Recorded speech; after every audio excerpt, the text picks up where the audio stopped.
Et nous revoilà, toujours avec Victor et avec deux invités, le CSE Animation. Et oui, le grand CSE, donc pas le petit CSE, le CSE qui organise les 24 heures vélo. Bienvenue. Merci d'être venu. Merci de nous avoir donné un peu de votre temps qui en ce moment doit être très précieux. Merci de nous avoir invités. Avec grand plaisir. Est-ce que déjà pour commencer, vous pouvez vous présenter, même si vous connaissez un peu, mais... Alors moi je m'appelle Maxime, c'est ma deuxième année au CSE. Avec Jeanne, du coup on est responsable promotion, sponsoring et communication du CSE Animation. Et moi c'est Jeanne, du coup tout pareil que Maxime, juste moi c'est ma première année au CSE Animation. Ok. Est-ce que du coup en tant que première année, t'appréhendes un peu l'événement? J'appréhende pas, je dirais que c'est plutôt l'excitation là qui joue en fait. Et tout se passe très bien pour le moment, on touche du bois, donc là c'est plus... Oui, la petite nervosité de comment ça va se passer, mais c'est un stress positif, je dirais. Okay. Mais j'ai hâte. La préparation est cool, du coup. Ouais, vraiment. Et du coup, en parlant de préparation, donc là on parle des 24 heures vélo, c'est vrai que je l'ai pas dit, mais pour les 24 heures vélo, vous y prenez combien de temps à l'avance en général? Je sais que ça peut sûrement être l'année passée, mais... Alors du coup, pour les deuxième année, on commence assez tôt. En fait, on commence en décembre. Ah ouais, donc dès que c'est fini, vous repartez. Et du coup, après, nos recrutements, ils se font en mars, comme tous les autres quotas projets de Louvain-la-Neuve. Donc là, la nouvelle team nous rejoint et on commence vraiment à lancer le train tous ensemble en mars. Est-ce que vous avez un entretien d'embauche pour rentrer dans le CSE? On a un souper recru. Comme tous les autres quotas projets, on fait un souper recru, chill, on apprend à connaître les gens parce que l'air de rien, on vit quand même tous ensemble pendant un an ou deux. Et du coup, on apprend à se connaître, on fait un peu la teuf. Et forcément, il y a un peu un aspect plus sérieux aussi où on explique tout le projet. On voit si les gens sont prêts à s'investir, mais c'est ambiance très chill. Moi, je m'imaginais vraiment un truc, comme il y a full responsabilité, je m'attendais à ce qu'il y ait vraiment un petit test pour savoir si ton horaire est libre, si t'es prêt à t'investir assez, machin, etc. Il n'y a pas du tout ça. On prévient les gens qu'il va falloir s'investir, mais c'est pour ça qu'au début, on fait vraiment la partie sérieuse, on présente tout, on explique que bon, ça prend quand même du temps, il faut savoir s'investir et tout, mais avant tout, on est là, on est tous potes entre nous, on vit tous ensemble. Ouais, ça reste un cap. C'est hyper important vraiment qu'on s'entende bien, quoi. Ouais. Et vous êtes combien du coup dans la team? On est 12, donc il y a 6 premières, 6 deuxièmes, ça fonctionne sur un principe de roulement, il y en a 6 qui partent chaque année et 6 qui rentrent. Et donc là on est 5 filles et 7 garçons. Et c'est un peu... Pas mal. Ouais, c'est chouette. Belle parité. On s'amuse bien. J'aurais dit beaucoup plus. Mais j'imagine que les anciens reviennent aussi à chaque fois. C'est ça, en fait. On a vraiment... c'est vraiment... On se moque parfois de nous quand on dit la grande famille du CSE, mais c'est vraiment quelque chose de réel. Déjà, on a donné 2 ans de notre vie pour ce projet, et donc finalement, on n'arrive pas nécessairement à décrocher. Enfin, c'est ce que nous, on voit des anciens. Ouais. Et donc, les anciens sont vraiment super présents. Dès qu'on a un problème, dès qu'on a une question, on les appelle. Ils sont toujours hyper contents de nous répondre. Là, comme on arrive vraiment dans le décompte des jours juste avant l'événement, ils arrivent tous ils reviennent tous sur Louvain-la-Neuve, et donc on peut tous les voir avec leur petit polo dans la ville avec nous. On peut voir tous les clercs, la plupart du temps c'est un nouveau, un ancien, donc ils sont vraiment super présents pour nous, quoi. C'est vraiment une grande migration. Exactement. Et ça se passe comment en fait, du coup, les coulisses? Donc tous les anciens reviennent et vous commencez à préparer 2-3 jours à l'avance, une semaine à l'avance? Alors c'est un peu, il y a différentes phases, parce que déjà on ferme toute une ville, enfin on essaie le jour de l'événement on ferme toute une ville, donc c'est quand même une organisation assez particulière. Mais donc là depuis 2 semaines on peut voir les clercs qui sillonnent la ville avec toutes les barrières, parce que les tas de barrières sont en train d'être placées, d'être dispatchées partout pour ensuite pouvoir monter les zones sonorisées et le parcours. Et là ce week-end ça va vraiment être les 3 derniers jours très intenses, où là on installe tout en fait, et enfin on installe pas encore tout ce week-end, mais on installe quand même beaucoup. Et le gros moment, c'est lundi. Là, il y a tout le parcours qui est monté. Et c'est, et là, il y a tous les anciens, du coup. C'est ça. Ouais. Et vous savez combien de gens, anciens et nouveaux compris, sont là au jour des 24? Je pense... à la grosse louche. On peut tourner à une 40aine, je pense. Ah, oui, ça va encore. À mon avis, il y a nous 12, et puis on a... peut-être 20-30 anciens, peut-être un peu plus. Et c'est qui les plus vieux anciens qui viennent Est-ce qu'il y a des darons qui viennent Il y en a qui viennent, mais alors ils nous aident pas. Ils juste boire et boire. Ouais, c'est ça, ils viennent profiter, ils ont bien raison. Ils aident à leur manière. C'est ça. Les dernières années qui viennent nous aider, je pense, on est sur du 5 ans en arrière, je pense, je dirais. Non, un truc comme ça. En général, comme le CSE Animation, c'est un peu le dernier cap que beaucoup de capistes font dans leur, on va dire, carrière de capiste. En général, les gens finissent leurs études et après vont travailler, donc remonter plus de 5 ans en arrière, c'est assez compliqué, parce que ils sont plus étudiants et ils ont une sont famille, très sûrement des enfants. Ils ont chose à faire. Peut-être qu'ils viennent rouler un peu, mais. Ouais. Et c'est quoi le plus dur à organiser? Waouh. Je sais pas, s'il y a genre un truc où là il faut vraiment s'y prendre un an à l'avance, sinon c'est impossible, ou où il faut être 25 dessus, où il y a une pression ou quoi. Bah, ça dépend un peu des postes qu'on a. Enfin, du coup, on a des postes prédéfinis et ça dépend un peu les postes que chacun a. Nous, dans notre poste, le plus dur, c'est le sponsoring. C'est trouver des sponsors. Ça, il faut s'y prendre à l'avance. Ouais, c'est ça. Du coup, ça, on commence dès décembre, typiquement. Après, pour ceux qui sont responsables de la sécurité, le plus dur, c'est maintenant, quand ils sont matin, midi, soir sur Clark, à charbonner toute la journée. Et le jour de l'événement, où là, il faut assurer la sécurité des festivaliers. Et il n'y a pas un truc sensible où vraiment, si ça rate tout l'événement foire.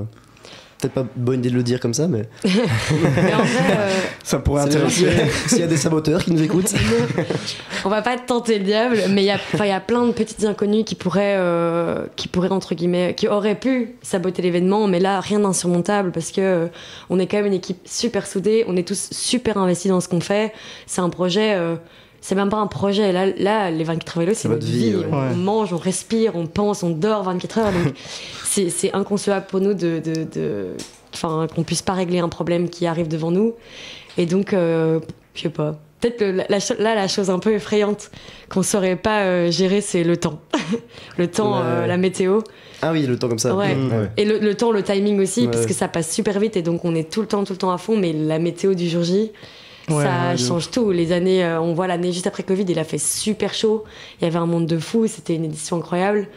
Et les éditions où il pleut, il y a d'office quelque chose au moins. C'est un peu dommage. C'était incroyable. L'année passée, il faisait beau. Il y a 2 ans, il faisait dégueulasse. Ouais, c'est vrai, c'est un an sur 2. Hein. Ouais. Enfin, je vous le souhaite pas, mais on espère pas. On touche tous y va. Et puis, je suppose que aussi cette semaine-là, pour les membres du CSE, il n'y a pas de j'ai cours de stats le lundi. Je suppose que là. Non, là, du coup, depuis cette semaine, il n'y a plus personne qui va en cours. Ouais, normal. Et si, il y en a un qui arrive à aller en cours. Il arrive quand même à manager son horaire et c'est assez impressionnant. Mais non, les cours, là, on les a abandonnés depuis. Donc vous avez des attestations pour dire que vous pouvez pas. Ouais, c'est ça. En fait, on est vraiment bien soutenus et donc l'université nous aide. On va directement voir nos profs en début d'année et ils nous soutiennent super fort parce qu'ils savent que c'est le folklore étudiant. Déjà, en général, le folklore étudiant à Louvain-la-Neuve est quand même assez supporté par les professeurs et l'université. Et là, en plus, les 24 heures vélo, ils sont super forts derrière nous, quoi. Donc c'est super chouette. Ouais, donc vous passez vraiment votre vie. Donc là, c'est deux prochaines semaines, enfin, la semaine qui vient d'arriver et la suivante, c'est vie là-dedans. Est-ce que vous faites un peu la fête ou. On fait pas du tout la fête en 24 heures. Du tout, pas une seule seconde. On fait la fête au concert de clôture. C'est tout. Avant, on fait pas du tout la fête. Là, ça fait 2 semaines qu'on fait plus la fête, qu'on touche pas une goutte d'alcool. On appelle ça les semaines sobriété. Tournée minérale. Exactement. Au final, il y a quand même beaucoup qui doivent conduire, que ce soit des Clarks, des camions, etc. Donc, et bon, la fatigue s'accumule aussi. Faire les journées qu'on fait en lendemain de soirée, ce serait pas du tout possible. Quoi. Faites un malaise, quoi. Et du coup, comment est-ce qu'on obtient son Somanès en concert de fin? Vraie question, faut en parler. Quand est-ce qu'on le contacte? Comment on a le contact? Comment on a eu ce Somanès? Donc en fait on est donc c'est le poste ouverture qui s'en charge, donc on a plein de postes, on a 8 postes différents au CS Animation, et le poste ouverture c'est le poste ouverture au grand public, enfin à l'autre public que le public étudiant finalement, donc qui s'occupe du village d'enfants, etc. Et elle s'occupe aussi du concert, et en fait elle est en contact constant avec des agences de management, de management d'artistes, etc. Et hasard de dingue, on nous a proposé Somanès et on s'est dit mais c'est la pépite qu'il nous faut, quoi. Donc oui. Donc c'est l'agence qui vient vous dire j'ai un tel qui est prêt à... En fait on discute un peu des artistes.